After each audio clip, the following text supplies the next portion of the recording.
From MTN News, this is Montana This Morning. Some Montana residents tell of a close call for friends and relatives who were at a Wisconsin parade where 5 people died, more than 45 hurt by a speeding car on Sunday. Their story just ahead. And Cat Grizz game was good for the betting industry in Montana. Just ahead, see how good it actually was. 6:31 on this Tuesday. Chad Lamb and Matt Elwell with you here.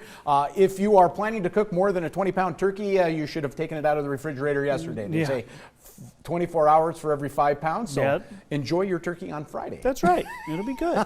Ours is thawing. Ours is too. We always run into that. Maybe we keep our refrigerator too cold, so we have to kind of... we started early too. Yep.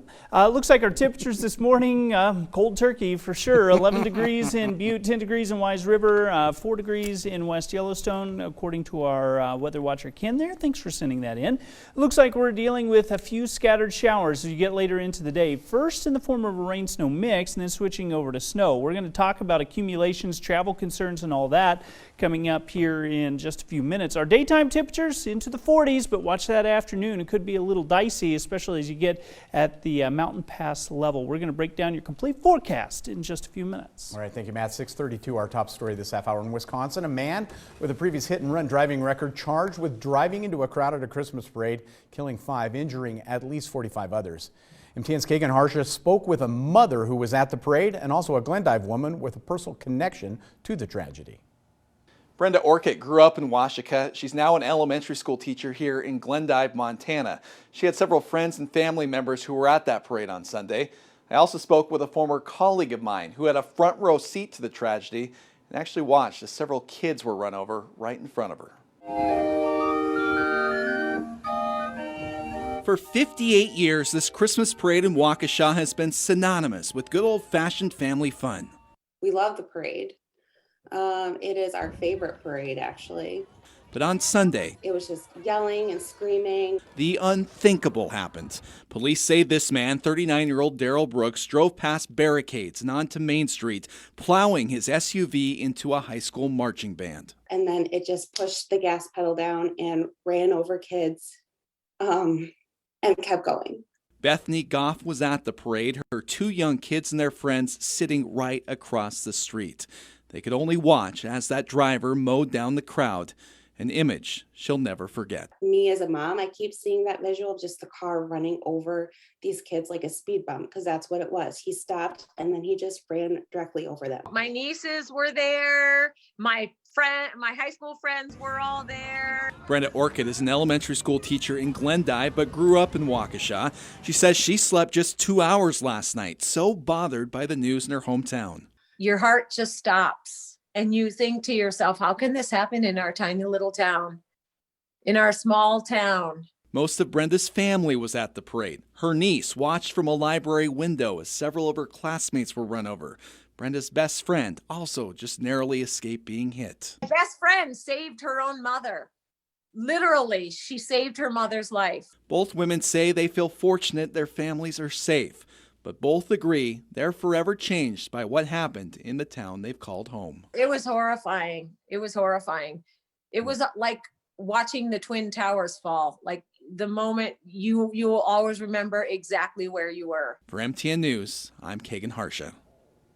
6:35 now. Indictments continuing for people involved in the siege of the U.S. Capitol last January. It was a pivotal day for violent extremism as the insurrection showed.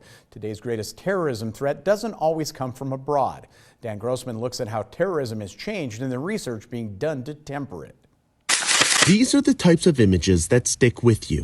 Images of anger, antagonism, and righteous indignation. The public face of terrorism and how the public perceives terrorism has changed. At least to Austin Barber, these are the new images of terrorism. There's been domestic terrorism in the United States for a very long time, but we've only just now started to, as a public, started to pick up on it.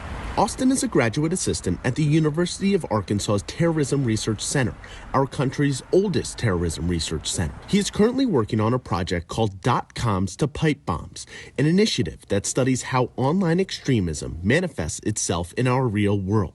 But domestic terror is not a foreign concept. Before 9/11, the worst mass casualty terror attack in U.S. history was carried out only 6 years prior by white supremacist Timothy McVeigh in Oklahoma City. This year, the Center for Strategic and International Studies found white supremacists and like-minded extremists conducted 2/3 of terrorist plots and attacks in the U.S. last year. Around 2008, 2009, with the election of Barack Obama, with the Great Recession, we saw increase in patriot groups, militia groups. Jeff Gruenwald is the director of the Terrorism Research Center. Post 9/11, most of his group's research looked at violent extremism and how it fueled terrorism.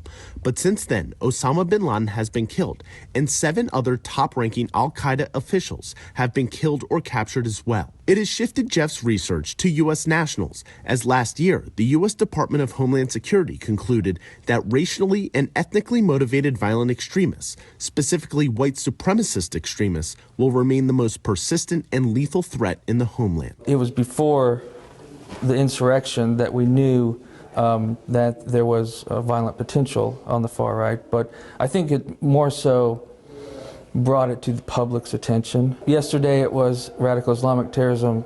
Today it's extreme far right. But we need to be collecting data, analyzing patterns for all movements. The attack on the U.S. Capitol is just one example investigators are looking into, and the people suspected in these incidents come from different backgrounds.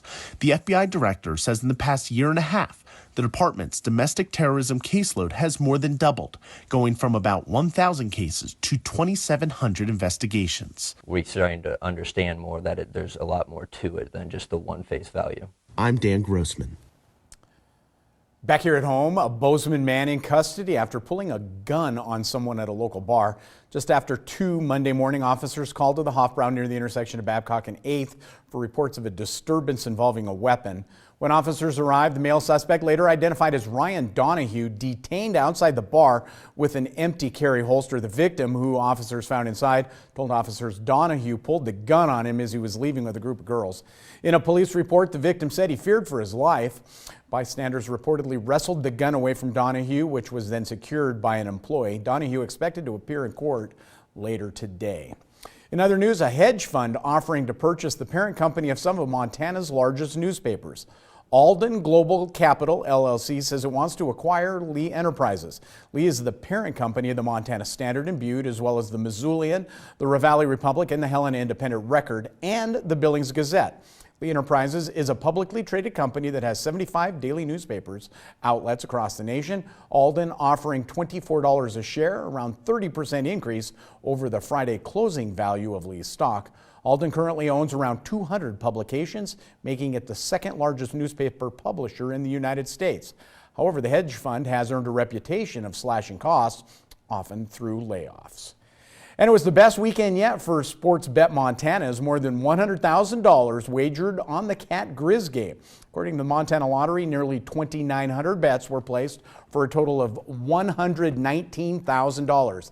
That makes it the most bet on college game to date for Sports Bet Montana, 6 times the second most wagered college football game, which was Utah versus Oregon. More than $89,000 was paid out from the game. The average bet, more than $41. Time for a quick break here on Montana